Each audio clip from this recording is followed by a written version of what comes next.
Assalamualaikum warahmatullahi wabarakatuh. Shalom, Om Swastiastu, Namo Buddhaya, salam kebajikan. Perkenalkan, saya Nur Reskiana dari MBA 78. Saya ingin mengucapkan terima kasih kepada Profesor Yogianto Hartono selaku dosen pembimbing tesis saya dan juga kepada para dosen penguji yang terhormat. Pada kesempatan kali ini, saya akan mempresentasikan mengenai penelitian saya yang berjudul Estimasi Portofolio Beta Saham Rendah pada Saham-saham LQ45. Jadi apa sih yang melatar belakangi penelitian ini? Nah, kita tahu dalam melakukan analisis investasi akan memunculkan berbagai masalah, terutama tentang penaksiran risiko. Sehingga penting bagi investor untuk memahami berbagai jenis teori pasar saham berdasarkan risiko yang terlibat dalam pengembalian atas investasi mereka. Nah, adanya diversifikasi ini dilakukan sebagai upaya untuk mengurangi risiko melalui penyebaran kekayaan pada berbagai aset. Tujuannya juga untuk membentuk suatu portofolio, yang mana portofolio yang terbentuk ini akan menghasilkan risiko yang tersisa berupa risiko sistematik, yaitu risiko yang tidak dapat dihilang melalui diversifikasi. Sehingga untuk mengukur risiko ini perlu menggunakan suatu ukuran yang disebut dengan beta. Nah, beta ini menjadi hal yang penting untuk diestimasi untuk memberikan pemahaman kepada para investor karena akan sangat berpengaruh dan berdampak terhadap pengembalian atas investasi portofolio mereka. Nah, hal ini juga didukung oleh berbagai penelitian terdahulu. Selain itu juga portofolio yang berisi saham-saham dengan beta rendah cenderung akan memiliki risiko sistematik yang rendah pula dibandingkan dengan portofolio yang berisi dengan beta pada saham-saham tinggi. Nah, yang mana ini sesuai dengan penelitian dilakukan oleh Taliao dan Ataho pada tahun 2007 menyebutkan bahwa saham-saham dengan beta tinggi memiliki risiko tidak sistematik yang tinggi pula. Artinya bahwa terdapat hubungan positif dan signifikan antara unsystematic risk dengan beta, sehingga untuk dapat membentuk portofolio yang optimal perlu mempertimbangkan beta saham yang rendah agar memberikan hasil diversifikasi yang lebih baik. Nah, dari pemaparan latar belakang terbentuk 3 rumusan masalah. Jadi yang pertama, masih kurangnya kesadaran oleh investor akan risiko sistematik meskipun telah melakukan diversifikasi. Nah, yang kedua, penggunaan beta pada berbagai penelitian masih sering ditemukan adanya ketidakakuratan sehingga memberikan hasil yang tidak konsisten. Oleh karena itu, perlu untuk dilakukan penelitian secara berkala dan berkelanjutan dikarenakan adanya perbedaan waktu dan observasi dapat memberikan terjadinya perbedaan pada estimasi beta pada suatu sekuritas. Dan yang ketiga, penggunaan indeks saham LQ45 dalam pembentukan portofolio itu tidak selalu memberikan hasil yang baik, mengingat masih adanya beta yang terkandung pada setiap saham. Terlebih lagi berdasarkan data bahwa memang saham LQ45 ini dianggap tidak cukup terdiversifikasi secara baik. Nah, jadi berdasarkan permasalahan yang ada, peneliti akan memilih saham-saham LQ45 yang memiliki beta terendah untuk membentuk portofolio yang lebih optimal. Sehingga judul penelitian ini ditetapkan adalah estimasi portofolio beta rendah pada saham-saham LQ45. Nah, dari rumusan masalah yang ada, peneliti merumuskan pertanyaan penelitian, yaitu yang pertama, bagaimana pembentukan portofolio berdasarkan beta saham rendah pada saham-saham LQ45.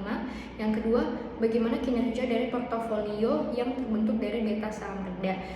Selanjutnya, penelitian ini tuh menerapkan model CLPM dalam mengestimasi nilai beta saham tersebut yang merupakan adopsi dari model penelitian oleh Faisal Khan dan Al-Arbaud.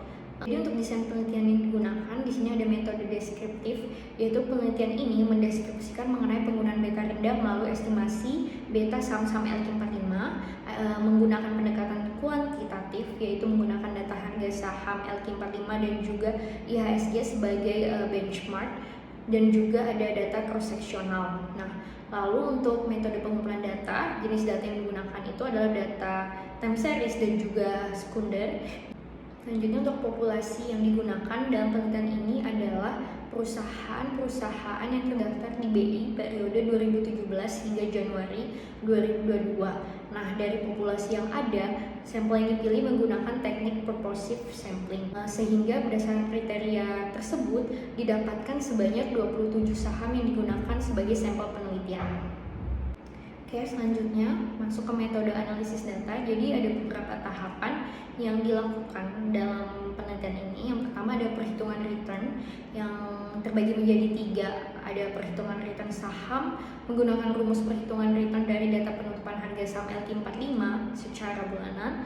Lalu yang kedua perhitungan return pasar menggunakan rumus perhitungan return, dan juga perhitungan excess return, yaitu melalui pengurangan antara return saham dengan risk free rate.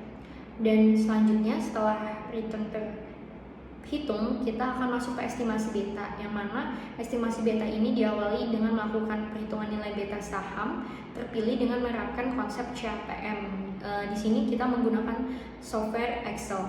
Lalu yang kedua, beta saham ini akan diestimasi menggunakan covariance return yang telah dihitung sebelumnya antara dua aset, yaitu saham dan indeks pasar. Oke, selanjutnya setelah portofolio terbentuk, peneliti akan melakukan evaluasi kinerja portofolio, yang mana peneliti akan membandingkan portofolio yang terbentuk dari beta saham rendah dengan portofolio yang terbentuk tanpa karakteristik tertentu. Adapun portofolio tanpa karakteristik tersebut terbagi menjadi 2. Ada portofolio optimal seleksi acak dan portofolio optimal sudut terbesar. Nah, setelah portofolio ketiga tersebut terbentuk, akan diukur kinerja menggunakan model perhitungan return sesuaian risiko atau dikenal dengan risk adjusted return. Nah, kita mulai ke estimasi beta. Jadi atas 27 saham LQ45 yang terpilih sebagai sampel dalam penelitian, peneliti telah menggunakan covariance return antara dua aset, yaitu saham LQ45 dan IHSG untuk menghitung beta. Tabel berikut dapat dilihat hasil beta masing-masing setiap saham, yang mana beta dihitung dengan menerapkan model CAPM, dan juga berdasarkan data menunjukkan bahwa terdapat satu perusahaan yang dianggap tidak signifikan, yaitu saham ICBP atau Indofood CBP Sukses Makmur Tbk. Setelah estimasi beta telah ditentukan, kita akan membentuk portofolio. Yang pertama yaitu portofolio berdasarkan beta saham rendah. Jadi pembentukan portofolio dengan beta saham rendah ini diawali dengan membuat peringkat beta saham-saham, yang mana saham-saham LQ45 sebanyak 26 saham yang telah diolah didapatkan nilai estimasi beta.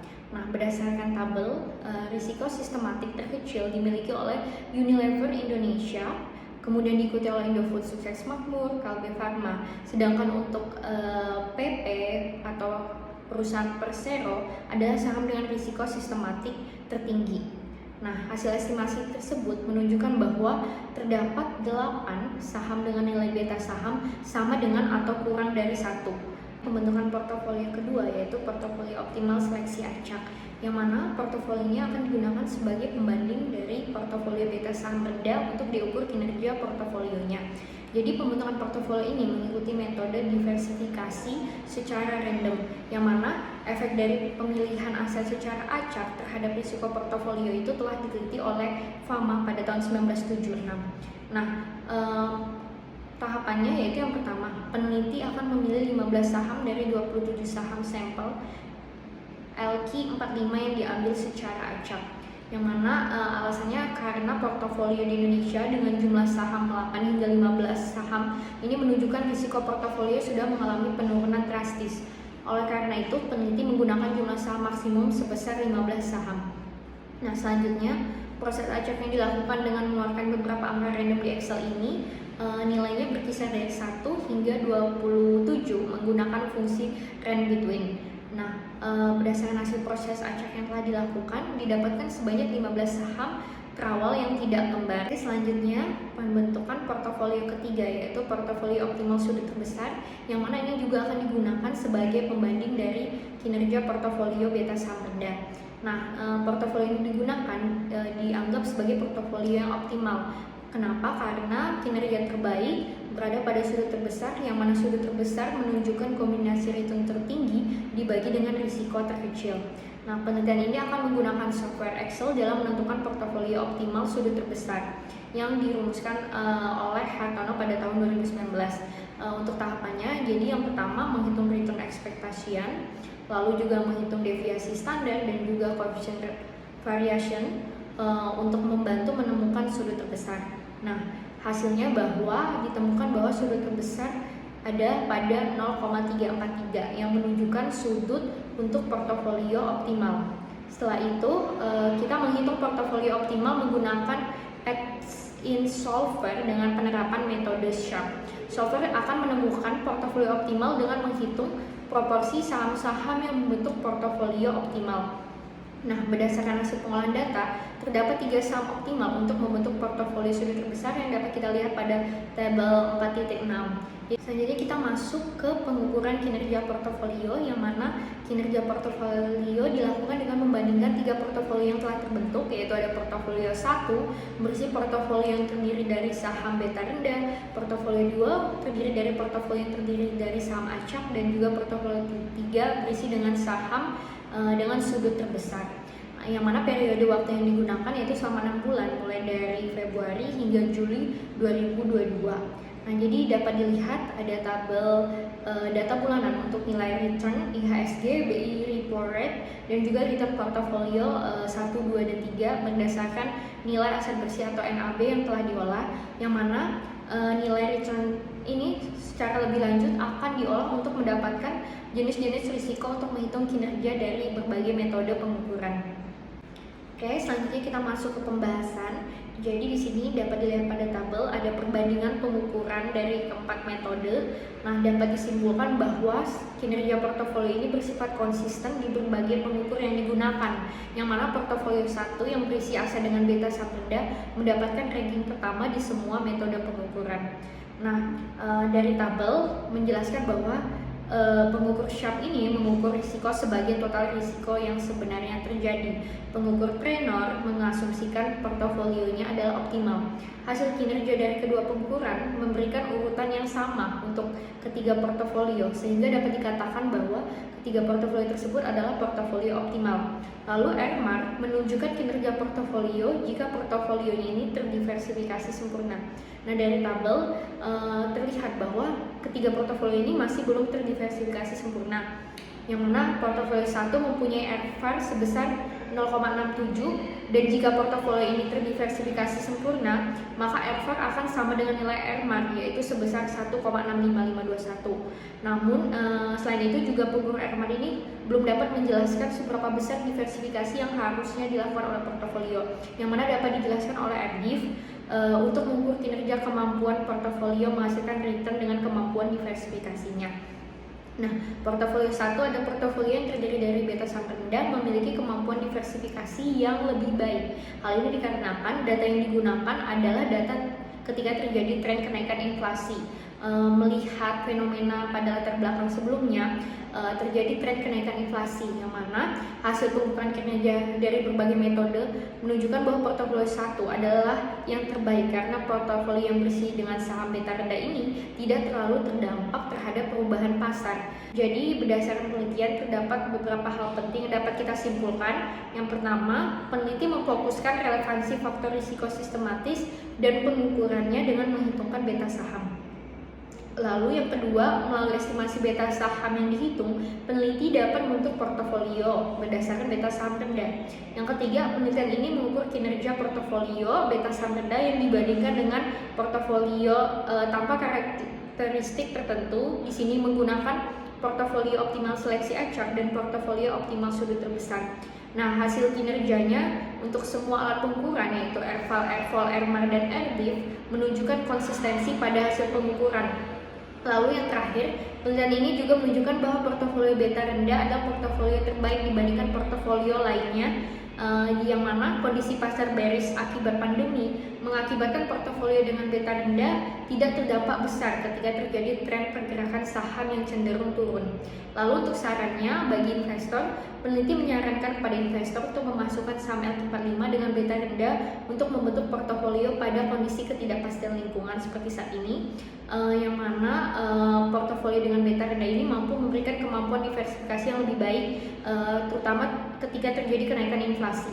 Saran bagi penelitian selanjutnya yaitu di sini peneliti menggunakan fraksi saham LQ45, sehingga untuk penelitian selanjutnya dapat menggunakan saham-saham lain seperti saham individu, saham IDX 30, saham sektoral, dan sebagainya. Lalu yang kedua, portofolio yang dibentuk ini hanya menggunakan data saham bulanan, sehingga untuk penelitian selanjutnya dapat menggunakan data saham harian dalam menghitung return portofolio. Dan yang terakhir, penelitian selanjutnya dapat menggunakan alat ukur seperti Johnson's Alpha, M2, information ratio, dan sebagainya.